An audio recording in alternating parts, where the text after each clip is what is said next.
완전히 새로운 모습으로 함께합니다. 아주 궁금한 랭킹쇼 오늘 주제 더욱 궁금한데요. 화면으로 만나보시죠.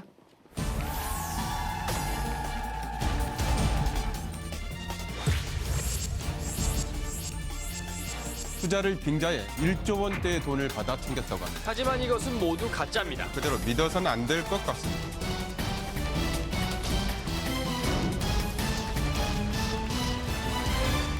사기 사건부터 가짜 뉴스까지 아주 곳곳에 우리를 속이려고 작정하고 덤비는 가짜들이 넘쳐나는 시대입니다. 아주 궁금한 랭킹쇼 10위부터 확인합니다. 10위, 너의 이름은? 일본 애니메이션 제목인데. 그렇죠. 그러게 말이에요. 자신의 이름을 속이고 사람들에게 은밀한 연락을 하는 남자가 있다? 세상을 놀라게 한 가짜 스캔들. 10위는 안녕하세요, 김미영 팀장입니다. 대한민국을 속인 보이스 피싱입니다. 이 문자 다들 한 번쯤은 받아보셨죠? 묘령의 그녀가 알고 보니 40대 남성?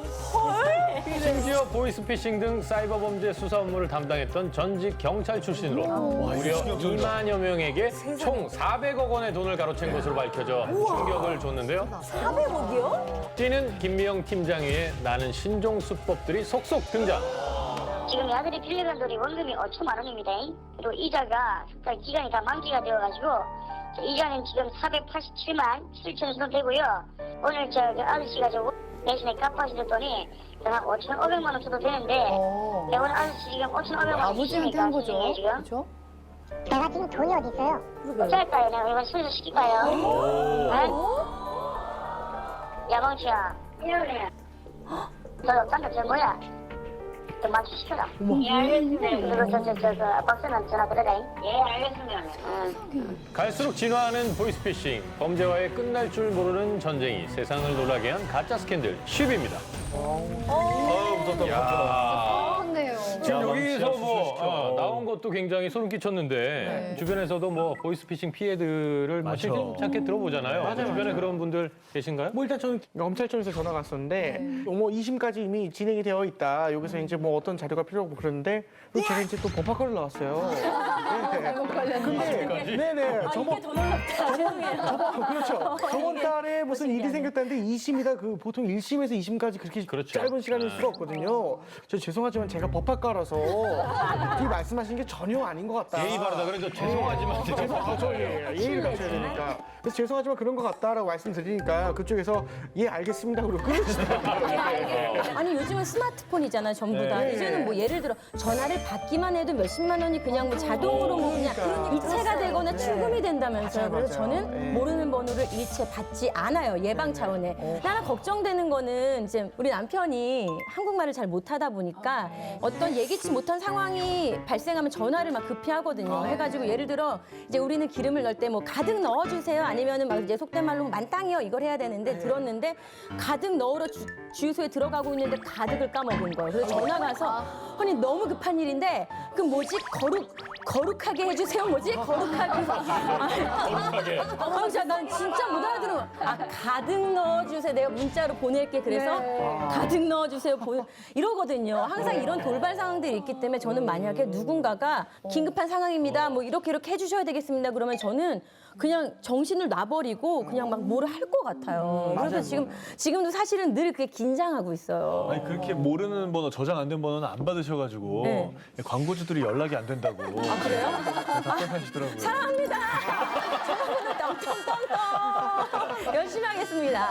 오늘은 이 비슷한 일이니까 다 같이 얘기해야 될 것 같은데 요새는 또 저 SNS를 통해서 이게 옵니다. 그래서 보이스피싱이라고 안 하고 이제 스미싱이라고 이렇게 얘기를 하는데 최근에 저는 아주 가까운 저기 홍석천 씨가 당했어요. 이분이 이제 사업차 해외에 나가 있는 태국에 있는 동안에 친한 형의 그 프로필 사진까지 똑같이 해가지고 이렇게 해서 돈 빌려달라 급한데 며칠만 빌려줘라 해서 뭐 보냈는데 그 형이 아니었던 거예요. 그렇게 당하셨어요. 그거 말고 최근엔 또 진짜 나쁜 게 좀 살기 어려우신 분들 있잖아요. 서민들한테도 보이스피싱 사실 굉장히 많이 가는데 이것을 대출을 저리로 해준다고 하고 연락처를 뿌려요. 그럼 이제 전화를 하는 거예요. 대출 좀 저리로 받고 싶습니다. 이러면 그럼 우리는 앱으로만 대출을 해준다. 앱을 다운을 받아라 이러는 거예요. 그래서 앱을 다운을 받아요. 근데 여기에 개인정보를 넣는 게 아니라 앱을 다운을 받았는데 우리한테 돈을 빌리려면 이 기존에 있었던 것들의 대출을 다 갚아라. 다 변제를 해야지 우리가 저리로 대출해 줄 수가 있다. 이렇게 얘기를 하는 거예요. 그래서 그 돈을 보내는데 이게 그 깔았던 앱을 통해서 땡땡은행으로 가는 게 아니라 그 피싱 업체들한테로 가는 거예요. 그러니까 본인은 어떠한 정보도 입력하지 않았는데 앱을 통해서. 그래서 이런 것도 굉장히 조심하셔야 되는 신종 수법입니다. 지금까지 나온 이야기만 봐도 그 수법이 정말 천차만별입니다. 그렇네요. 처벌도 좀 강화해야 될 것 같고 이 피해를 막기 위한 다각적인 방안도 좀 강구를 하고 있는 걸로 아는데 그럼에도 불구하고 이게 근절되지 않는 이유는 뭡니까? 왜냐하면 이 보이스피싱 같은 경우에 남아있는 증거가 통화 내역 아니면 금융거래 통장 내역밖에 없는데 대부분 아시지만 대포폰 쓰고 대포 통장을 써요. 이 대포 통장도 보통은 이렇게 가족이 없고 거리에서 노숙하시는 노숙자들한테 이 대포 통장을 사서 쓰는 명의를 해서 사서 쓰는 경우들이 많고 그리고 우리나라에 있는 사람들은 활동책 같은 사람들이라서 대부분은 활동책이 잡히는 것이고 총책을 소탕하지 못하기 때문에 이게 근절이 될 수가 없어요. 그리고 계속해서 조직을 없앴다가 다시 만들었다, 없앴다 다시 만들었다 하면서 새로운 수법을 계속 쓰다 보니까 잡으려고 계속해서 노력은 하는데 근절이 되질 않는 거죠. 그러니까 몸통은 못 잡고 깃털만. 그렇죠. 워낙 기상천외한 방법들이 기승을 부리다 보니까 대처 방법도 아주 다양한데 저희가 그래서 화면으로 준비했습니다. 자, 일단 들어보실까요? 여보세요? 어딘데? 내가 최선현다. 여보세요? 안 하고 나한테 온다는 보장을 뭐 어떻게 내가 믿으래? 무슨 말을? 내 아들이 잡혀야 내 아들 목숨 걸고 내가 한다. 몇 반말하네. 이런 씨. 야 이끼. 이런 처벌은 똑바로 처벌해.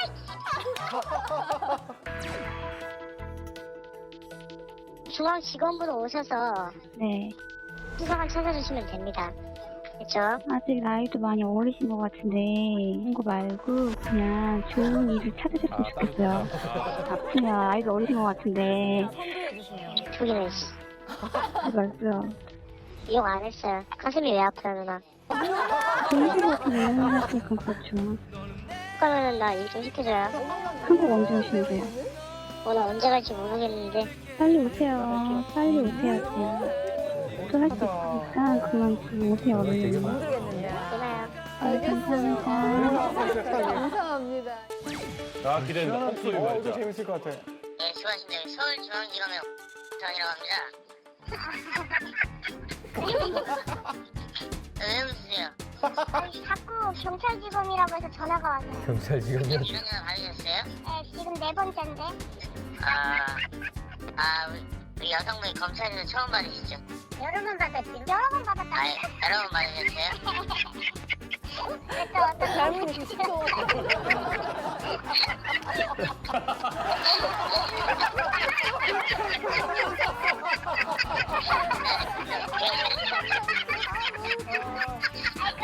아침부터 고생하셨어요.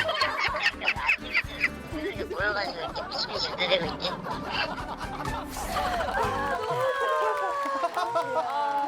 아니 이거는 해피엔딩으로 끝난 것들의 예만 모은 거잖아요. 뭐 그냥 웃고 넘겼지만 분명한 건 이건 범죄니까 이런 일이 진짜 안 생겨야죠. 아니 어때요? 이런 대처 방법 괜찮은 겁니까? 물론 안 당하는 게 제일 좋고요. 저런 모든 분들이 이제 안 당하시고 본인 스스로 예방하신 거니까 사실 이게 제일 좋은데 이런 것들을 이제 막기 위해서 많이 여러 가지 대책들이 나왔고 그래서 이제 돈을 어느 정도 입금을 하면 이제 홀드하고 있는 이렇게 돈을 바로 이체 안 되게 하고 있는 시간이 이제 있거든요. 그렇기 때문에 내가 만약 이체를 했다. 그럼 바로 대검찰청이나 금감원에 신고를 하고 지급금지 신청을 하는 게 제일 좋고요. 왜냐하면 지급이 안 되면 예전에는 어떠한 사람의 대포 통장으로 돈이 넘어가면 이걸 소송을 통해서만 받을 수 있었어요. 근데 이 소송을 타는 것이 굉장히 어렵고 오래 걸리고 했는데 이제는 보이스피싱 피해금 환급 제도가 생겨서 그 통장에 묶여만 있으면 소송 안 하고 바로 받을 수 있거든요. 그렇기 때문에 지급 정지를 신청하시는 것이 가장 좋은 방법입니다. 사기라는 거 있지 않습니까? 이게 저도 들은 말인데 이 똑똑하지 않아서 당하는 게 아니라 본인이 간절해서 당하는 거래요. 사기는. 그래서 사람 마음 갖고 장난치는 것 중에 하나가 사기인 것 같아서 절대 이런 걸 하지 말자 꼭 말씀드리고 싶습니다. 맞습니다. 네. 정말 아차하는 순간에 누구나 당할 수 있습니다. 예방법과 대처법 꼭 기억해 주시기 바랍니다. 자, 세상을 놀라게 한 가짜 스캔들 9위 키워드 확인해 볼까요? 우위는 4조. 아, X 보니까 거물급이네요. 5만여 명이요? 피해자 5만여 명, 피해 금액 4조 원. 건국 이래 최대 규모 사기 사건의 주인공. 세상을 놀라게 한 가짜 스캔들 9위는 하늘로 솟았나 땅으로 꺼졌나. 희대의 사기꾼 조희팔입니다. 투자자들을 홀린 것은 의료기기 대여업. 30-40% 고수익 보장이라는 속임수.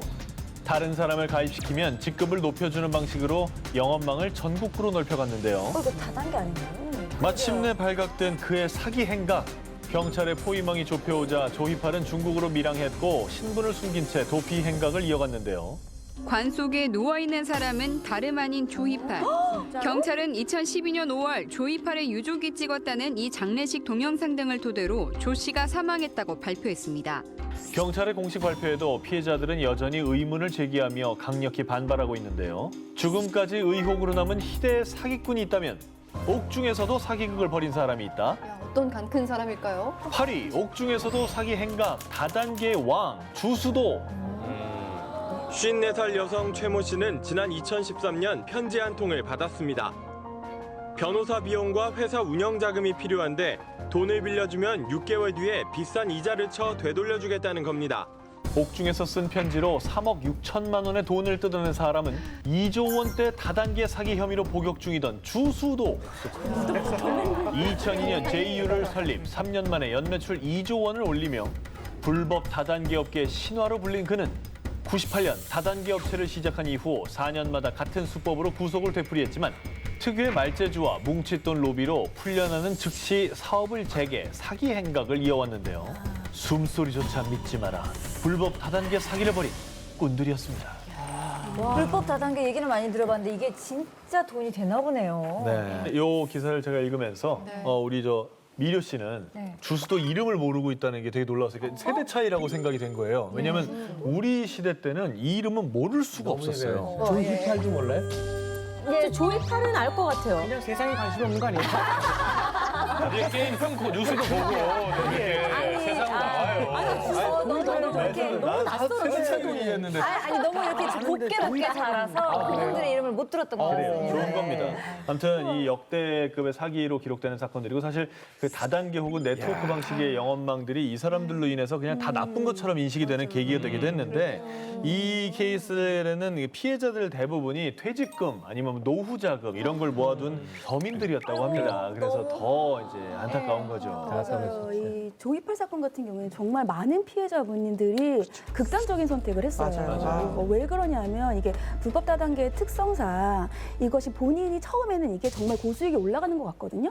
그러니까는 주변 사람들한테 얘기를 하는 거예요. 나 이거 돈 잘 벌고 있어. 같이 하자. 그러니까 자기 언니, 뭐 부모님 다 같이 들어가는 거예요. 근데 이게 직급을 올리려고 이 대출을 막 받아가지고 자꾸만 여기다 돈을 넣는 거예요. 자기가 사는 거죠. 그러니까. 그렇죠. 그러니까 결국은 빚더미 올라앉고 가족들 다 같이 빚더미 올라앉고 그러니까 자기의 생활에 그런 것 자체가 없어지는 거니까 극단적인 선택을 하는 거고 제가 사실은 저 제2유 사건을 할 때 그 검찰청에서 시보를 했었어요. 저희 검찰청에서 제2유 저 사건을 했었는데 저게 정말 피해자들이 그걸 끝까지 믿고 싶지 않나 봐요. 본인이 있는 이 제2유 그룹이 저런 불법 다단계라는 거. 왜냐하면 수사를 받는 굉장히 높은 총책이 수사를 받는 날에 그 조직원들이 다 밖에 나와서 그 검찰청 앞에서 시위 같은 거를 해요. 그리고 제가 출근을 하려고 이렇게 막 들어가는데 제가 이제 너무 사람들이 이렇게 겹겹이 있으니까 약간 못 들어가고 뒤에서 이렇게 막 이렇게 웅성웅성하고 있었어요. 저도 같이 그 일행 중에. 근데 저를 이렇게 탁탁 치더니 예를 들면 루비세요? 이러시는 거예요. 그래서 루비가 뭐예요? 루비가 뭐예요? 그랬더니 막 자기들끼리 이러면서 가더라고요. 그래서 제가 들어와서 저희 검사님한테 나보고 루비라는데 루비가 뭐야 했더니 너 되게 부자인것처럼 보이나 보다 이러시면서 높은 등급의 사람이라고 뭐 다이아몬드 이런 계급이 있대요. 예. 그래서 그들도 이것이 불법이라는 걸 믿고 싶어 하지 않는 그 정도로 이렇게 모든 것을 바치는 이런 상황이더라고요. 아니 그런데 뭔가 이렇게 피해자가 계속 많아지고 계속 진화되며 유사한 어떤 이런 사기들이 다단계 사기나 뭐 여러 가지들이 늘어나면 보호해주거나 뭐 방지해주거나 아니면 이렇게 좀 근절할 수 있는 법안이나 대책이 좀 나오면 좋지 않을까요? 이게 막 피가 마르거든요. 그렇죠. 최소한의 어떤 보장 받을 수 있는 어떤 이런 것들이 좀 생기면 어떨까 이런 아저씨한테 안타까운 개인적인 마음이 질문인데 있어요. 뭐 살아오면서 이제 행복했던 기억 같은 건 없어요? 아니, 지금 행복해요. 지금 그러면 됐어요. 나 울면 우리는 의자 뺀다고 분명히 얘기했어요. 아니, 나 굉장히. 농담 아니에요. 지금 장난 할렐루야. 난 오케이. 지금 굉장해요, 지금. 네, 우리 중에 한때 그 약간 불법적인 그런 다단계에 직접 몸담았던 분이 있습니다. 나 네. 누군지 알 거야. 아, 그래요? 쫙 둘러보면 진짜로? 딱이지. 몸을 담았다고요? 다단계? 이게 저도 그렇게 하시는 게 아니에요? 작가분들과 전화 인터뷰를 하잖아요, 녹화하기 전에. 이분들이 보이스피싱이네. 제가 언제 다단계 몸을 담은 게 아니고 이제 제가 97학번인데 그 당시에 이제 대학생들을 상대로 한 다단계 사기가 엄청 많았어요. 어여, 송파, 마천 이쪽에다 숙소를 마련해 놓고 친구들이 이제 거기 빠진 애들이 있는 거예요. 난 이 친구들을 구하러 들어갔거든. 니네가 정글하면 내가 한번 교육을 받아보겠다. 근데 이게 1일 코스가 아니고 네. 무조건 최소 5일 코스예요. 네. 들어가면 숙식을 해야 되는데 가면 일단 그날의 기억을 또 떠올리려니까 입이 바짝바짝 그런 거 타는데 하시고 예. 핸드폰을 압수해요. 아, 진짜. 그리고 신발을 압수해요. 건물에 들어가면 도망갈까 봐. 그리고 이제 이런 클래스룸 같은 데서 쫙 앉아가지고 이제 뭐 다이아몬드님도 오시고 뭐 이렇게 해서 막 해요. 여러분들도 할 수 있습니다. 근데 제가 질문을 계속했어요. 네. 그 다이아몬드님 말씀대로 하면 향후 15년 후에는 서울시 전체가 다단계를 해야지만 내가 지금 들어가서 다단계님만큼 돈을 벌 수 있다. 그러니까 양복 입은 분들이 3분이 와요. 네. 그래서 제 책상 양옆에 뒤에 한 명이 서가지고 질문하지 말라고. 그래서 질문하려고 손 들면 손 내리고. 진짜로? 네, 그렇게 했는데 집에도 안 보내줘요. 근데 저는 한 3일 교육 받으니까 나가라고 하더라고요. 계속 방해를 하니까. 얘는 안 될 것 같아. 그래서 제가 파출소로 갔어요. 경찰을 찾아갔는데 얘기를 해보니까 그런 신고가 들어온 적도 많고 그래서 본인들이 출동을 하는 경우도 많은데 성인이기 때문에 우리가 가서 해줄 수 있는 게 없다. 없네. 본인들이 나오고 싶다라고 얘기를 하지 않는 한은 거기 출동을 해서 데리고 나온 적이 한 번도 없대요. 강제로 이렇게 데리고 올 수가 없대요. 없지.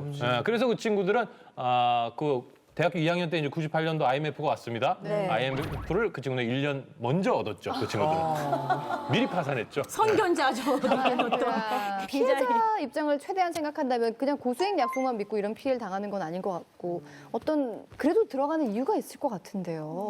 그게 왜냐하면은요, 약간 사람의 그런 심리를 이용하는 것 같아요. 예를 들자면은 좀 취업이 어려운 요새 젊은이들 같은 경우에는 취업과 관련된 일 되면 컨설팅을 해주겠다. 뭐 중년 장년층 같은 경우도 이제 뭔가 노후를 위해서 새로운 사업을 해야 되는데 뭐를 할지 잘 모르잖아요. 그럼 우리가 거기에 관련된 컨설팅을 해주겠다. 관련된 업체들을 어떻게 소개해주겠다 하면서 일단 미끼를 던지는 거예요. 그래서 여기에 이제 그래서 관심을 가지고 가면은 이제 아까 김철 씨 당한 것처럼 신발 가져가고 핸드폰 가져가고 그렇게 해서 합숙시키고 그렇게 하면서 이제 근데 요새는 사실 합숙도 잘 안 하거든요. 근데 아무튼 뭐 예전에는 그런 수법을 써가지고 점점 더 거기서 빠져나오지 못하게 하는 거죠. 그리고 이제 제가 좀 생각을 했을 때는 그 어떤 스토리텔링도 한 몫을 하는 것 같아요. 왜냐하면 주수도 회장 같은 경우에도 찢어지게 가난한 상황 속에서도 역경을 딛고 고학을 통해서 이렇게 뭐 입지전적인 인물이 됐다라는 어떤 주수도 신화가 있었기 때문에 나도 현실은 힘들지만 저렇게 될 것이다. 나도 저렇게 돈을 벌 수 저렇게 있다. 되고 싶다라는 어떤 맹목적인 믿음을 심어주는 것도 한 몫을 크게 했죠. 저런 빵 트는 사업의 주체들이 되게 스토리 갖고 있어요. 근데 그중에 나중에 어떤 이유로 해서 잡지 같은 데서 캐면 다 만들어진 스토리지. 우리 어르신들이 하는 얘기 정말 세상에 진리 있잖아요. 세상에 공짜는 없다. 고수익이라는 달콤한 유혹에는 그만큼 숨겨진 위험도 있다는 거 정말 잊지 말아야겠습니다. 세상을 놀라게 한 가짜 스캔들 다음 순위 확인합니다. 자, 7위입니다. 김상중 재벌딸 사칭에 속아 결혼할 뻔. 우리가 알고 있는 김상중 씨요? 정말 그런데 말입니다. 그렇죠. 그런데 말입니다. 이렇게 소개를 해야 될 것 같은 사건인데요. 아니, 최 변호사님, 이 김상중 씨가 어떻게 피해자가 된 거예요? 이게 많이 알려진 사건이에요. 봤어요. 이게 2003년도에 김상중 씨가 모그룹 이세와의 결혼을 발표를 했어요. 그래서 사람들이 김상중 씨가 결혼하나 보다 이랬는데 기사가 보도된 직후에 해당 그룹에서 이것은 사실 무근이다라는 입장을 내는 거예요. 알고 봤더니 딸은 두 분 다 이미 결혼을 한 상태예요. 그리고 이름이 같은 사람이 하나 가족이 있는데 그게 손녀예요. 손녀는 8살밖에 안 됐어요. 그러면서 그 그룹에서 더 충격적인 걸 발표한 게 이렇게 그 이름, 딸이라고 하면서 사칭한 이런 게 이번이 처음이 아니라 2001년에도 한 번 있었다. 그러니까 이것은 분명한 사기다. 이렇게 발표를 한 거죠. 제가 알고 지내는 사람 중에 하나는 우리나라의 모든 유명한 사람과 친한 사람이 하나 있어요. 수도권 주위가 한 분씩 계시죠? 근데 만날 때마다 친한 사람이 다른 사람이야. 근데 이 여성이 그랬던 모양이에요. 내가 저번에 숨겨진 딸이다. 이 말이 가능하긴 해요. 왜냐면 지금 2세, 3세 세대들은 이제 나이상 안 그런데 옛날 돈 있는 분들은 소실이란 걸 많이 뒀거든. 근데 내놓고 소실 둔 게 아니라 이제 정말 그늘에 가려진 뭐 있잖아요. 그러니까 자기가 이제 그런 거라는 거지. 그래갖고 그룹하고 접촉하면 그 그룹이 어려워진다, 곤란해한다. 그리고 아유 청와대 가야 한다고 어르신한테 그때 2003년이니까 노무현 대통령 때는 어른한테 가서 인사드려야 된다고. 근데 그걸 얼마나 연기를 잘했는지 김상준 씨도 연기자 아니야. 근데 깜짝 넘어갔으니까 놀라운 거죠. 어느 순간 김상준 씨가 이상하다 깨달았다는 거 아니에요. 뒷조사 해보니까 이 숨소리까지 거짓말. 그런 사람들 있잖아. 완벽한 하나의 스토리를 꾸미는 사람. 아니 근데 사실 돈을 뜯으려고 했던 것도 아니래요, 김상준 씨한테. 그럼 대체 왜 그렇게 아니 이상한 그렇게 해서 거짓말을 결혼을 했을까요? 했어도 네. 어떻게 되는 거예요? 그렇죠. 이분 같은 경우에는 김상중 씨한테 돈을 요구하지 않았다는 걸 보면 김상중 씨도 이용을 했던 것 같아요. 그러니까 왜냐하면 나는 재벌에 숨겨진 딸이고 이렇게 유명한 연예인과 이러한 관계이기 때문에 이거를 발판 삼아 다른 사람들한테 사기를 치려는 거죠. 왜냐하면 본인의 스펙을 더욱더 공고히 하면서 왜냐하면 숨겨진 딸이라는 것만으로는 아버지를 보여줄 수 없으니까. 근데 김상중 씨는 보여줄 수 있잖아요. 감사합니다. 또 이래요. 제 생각에는 그런 게 아닌가 싶습니다. 아니 근데 현실 세계에서 이런 결혼 사기 사건이 일어납니까? 요새는 이제 새로운 게 로맨스 스캠이라고. 스캠. 네, 그게 이제 로맨스를 통해서 돈을 금융 사기를 하는 거예요. 근데 여기에 나쁘다. 특징은 실제로 만나본 적이 없어요. 그러니까 최근에도 일어난 것들 중에서 홍콩에 있는 여성분이 SNS를 통해서 어떤 남성을 알게 된 거예요. 이 남성이 나는 말레이시아에서 사업을 하고 있는 미국인이다 하면서 멀쩡한 백인 남성 사진을 보냈어요. 그리고 되게 장시간 동안 서로 연락도 주고받고 하면서 신뢰를 쌓은 거예요. 근데 이제 이 남성이 이제 마술을 드러낸 거죠. 내가 재산이 굉장히 많은데 지금 말레이시아에서 이걸 세금으로 묶었다. 이 세금을 내야지 이 돈이 풀리면서 내가 이것을 돈 말레이시아에서 국외로 빼서 너와 함께 같이 결혼해서 살겠다 이러면서 이 홍콩 여성에게 돈을 달라고 한 거죠. 굉장히 수년 동안 8억 원 정도를 줬어요. 근데 알고 봤더니 그 백인 남성은 없는 존재예요. 네, 이런 것들이 로맨스 스킬입니다. 근데 사실 로맨스를 이용한 사기 같은 경우에는 그냥 단순히 돈 문제는 아닌 것 같고 돈 이후에 그 감정을 자기가 그렇게 이용당하고 어떻게 보면 진짜 놀림당한 거잖아요. 그거에 대한 충격이 너무 클 것 같거든요. 저는 일단 뭐 두 가지 케이스로 접근했을 때 재벌이었는데 뭐 알고 보니까 아무것도 아니었고 정재계 아는 사람 아무도 없고 뭐 이랬으면 정말 날 농락했구나. 근데 정말 가난하다고 그랬는데 결혼하기 전에 알고 보니까 오빠 사실 모발 테스트 한 거였어. 재벌이야 나 사실. 이렇게 되면 고맙습니다. 이렇게 고맙습니다는 아니죠. 네. 정말 그 너의 행동은 내가 정말 미워하지만 살긴 살겠어. 사람까지 내가 미워할 수 있겠냐. 이렇게 보듬어 안아야 되는 그렇게 거죠. 광대 한껏 올리고 말씀하실 건 생각만 미워하지만 해도 즐겁네요. 제가 아는 어떤 사람 중에는 비슷한 경우에 이제 이 친구는 이제 여자가 신부를 속인 거죠. 네. 그래서 이 친구가 자존심으로 밀어붙였어요. 자기가 속았다는 걸 인정하기 싫으니까 맞아요. 자존심도 있어요. 그냥 결혼하고 오히려 그쪽 사정을 다른 누구도 알지 못하게 막아버리는 그런 케이스도 있어요. 세다. 제일 흔하게 네. 학력이거든요. 와 세다. 요즘은 이제 조회가 가능한데 그전에는 정말 뭐 만난 사람마다 학교가 달라진 사람도 있었어요. 뭐 진짜 그래. 서울법대는요 전담 과가 하나 있어요. 그 문의 들어와서 가짜냐 진짜냐를 답해주는 워낙 과가 있어요. 많으니까. 전국에서 전국의 서울대생들이 한 몇만 명이 활약을 하니까. 저는 만약에 저라면은 결혼 전에 이걸 알았다 그러면 그냥 깔끔하게 헤어지고 결혼 후에 알았다. 근데 사실은 결혼 후에 알면 사기죄가 있는 거잖아요. 그렇죠. 그래서 이건 손해배상 청구가 가능할 텐데 저는 그런 거에 대해서 청구를 하나도 하지 않을 거예요. 왜냐면 그런 사람들은 청구를 해서 이제 그 사람들이 이제 어떤 죄값을 치렀다. 그러면 그때부터 마음 편히 불편해질 사람들이에요. 그래서 아예 그냥 딱 받지 않고 평생 그냥 마음 불편하게 살아가라고. 근데 그거 좋은데 왜 네 인생도 망가져야 돼? 그렇네. 불편하게 살아가라고라는 거는 진짜 재환 씨 생각인 것 같고 그렇죠. 그 사람들이 그렇게 했다고 해서 불편할까요? 전혀 아니죠. 아니 변호사님 이 케이스는 그러면 어떻게 혼인 무효 소송을 합니까? 저 뭐 너무 어떻게? 안타까워요. 이걸 지적하고 싶지 않은데 법대생의 법대생의 꿈을 제가 짓밟고 싶지 않은데 아마추어라 괜찮아요. 상관없어요. 프로. 뭐 학벌 이런 거 속여서 결혼했다고 해서 사기는 아니에요. 그래요? 네. 아 근데 그 집안 내력이나 재력. 집안 내력이나 재력도 사기는 아니에요. 그래요? 이게 왜 사기가 아니에요? 이게 왜? 결혼의 중요한 본질이 아니라는 거예요. 정말 중요한 질병 이런 것들은 공개하고 서로 이게 함께 살아갈 수 없는 근데 문제이지만 이건 정신질병으로 본다면? 리플레이징은 괜찮네요. 정신질병. 그렇지. 괜찮아. 정신병이었던 거야. 법학도 인정합니다. 김변호사의 그 법적 해석 난 굉장히 마음에 든다. 아, 네. 나 유지한 씨한테 충고하고 싶은 건데 난 똑같은 사연이야. 있다면 이 비교 뭐냐면 어떤 여성을 사귀었는데 그 여성이 말한 자기에 대한 내용이 전부 사실이 아니 많이 사실이 아니었어. 그 다음에 어떻게 할 것이냐면 결혼까지 해버렸다면 그건 내가 고만한 사람인 거예요. 그런 거에 혹하는 수준의 사람인 거예요. 그러니까 저기 하고 대신 팁을 드린다면 내가 모든 사람에게 설득되는 얘기 하는 사람 아니에요. 일부의 남자에게 제 경험을 비춰서 자기의 비참함을 한없이 강조해라.